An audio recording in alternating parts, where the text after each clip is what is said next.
আসসালামু আলাইকুম, আমি ফাবলিহা নাওয়ার নেহা ডক্টর.রিজভিস মেডিকেল প্রজেক্ট থেকে 2022-23 সেশনে আমি সুনামগঞ্জ মেডিকেল কলেজে চান্স পেয়েছি।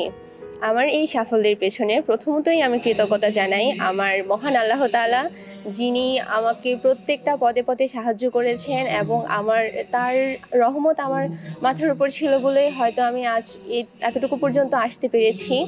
তারপর আমি কৃতজ্ঞতা জানাই আমার মা বাবা, যারা আমাকে ছোটোবেলা থেকেই বড় করেছেন এতটুকু পর্যন্ত, এবং আমি যে হাঁটি হাঁটি পা পা করে মেডিকেল পর্যন্ত আসতে পেরেছি তার পেছনে তাদের অবদান হয়তো আমার চেয়েও বেশি।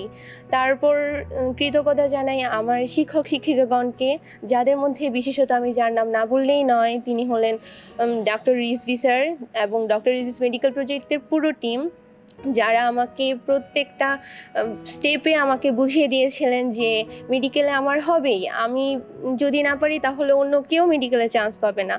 এই জিনিসটা আমাকে সবসময় ইন্সপায়ার করেছিল মেডিকেলে জার্নিটাতে, এবং এত কষ্ট মেডিকেলের জার্নিটা, কিন্তু আমি কখনো বোর ফিল করিনি, অথবা আমি যখন মনে হয়েছিল যে আমি ডিমোটিভেটেড হয়ে যাচ্ছি, তখন রিজভি স্যারের যেসব মোটিভেশন আমাদেরকে অনেক সাহায্য করেছিল। এবং স্যার সবসময় বলতো যে তোমরা যখন মেডিকেলে চান্স পেয়ে যাবা তখন তোমাদের এসব কষ্ট কোনো কিছু মনেই হবে না, যে তোমরা অনেক কষ্ট করেছো।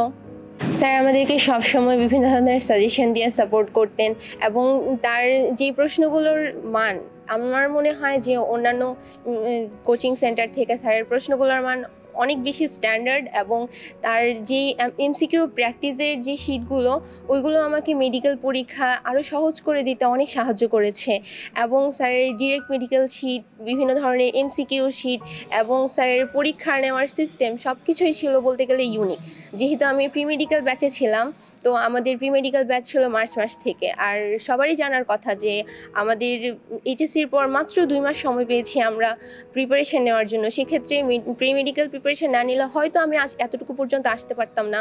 তো সেই হিসেবে স্যার আমাদেরকে অনেক সাহায্য করেছিল, এবং সবসময় বলতো যে একদিন আমরা বুঝবো যে প্রি মেডিকেল ব্যাচ কীভাবে আমাদেরকে সহায়তা করেছিল, এবং আমি সত্যি আজ বুঝতে পারছি স্যারের প্রি মেডিকেল ব্যাচ আমাদের কীভাবে সহায়তা করেছিল। তারপর আমার জুনিয়র যারা আছেন তাদের জন্য আমি বলতে চাই যে তারা যদি নিজেরা মেডিকেলের জন্য এখন থেকেই স্বপ্ন দেখতে চান, আমার মনে হয় যে আপনাদের প্রথম থেকেই রিজভি স্যারের সাথে থাকা উচিত। এবং রিজভি স্যারের যে pre medical batch, in fact Rizvi স্যারের ফার্স্ট ইয়ার সেকেন্ড ইয়ার ব্যাচেও স্যার এত সুন্দর করে বায়োলজি পড়িয়েছেন আমাদেরকে, যে আমার মনে হয় না বায়োলজিতে আমার এইচএসসিতে কোনো সমস্যা হয়েছিল, এবং মেডিকেলে এসেও আমি অনেক বেশি সাপোর্ট পেয়েছিলাম বায়োলজির ক্ষেত্রে। আর অন্যান্য যে ল্যাকিংসগুলো ছিল ওগুলো স্যারের অন্যান্য টিচাররা আমাদেরকে এত সুন্দর করে ক্লাস নিয়েছেন এবং বুঝিয়েছেন যে আমি সত্যি মেডিকেল পরীক্ষাতে সব কিছুই আমাকে অনেক সাহায্য করেছে। তাই আমি জুনিয়রদেরকে বলতে চাই যে তোমাদের যদি স্বপ্ন থাকে মেডিকেল পড়ার জন্য, তোমরা অবশ্যই রিজভি স্যারের মেডিকেল ব্যাচে ভর্তি হতে পারো তোমরা। আসসালামু আলাইকুম।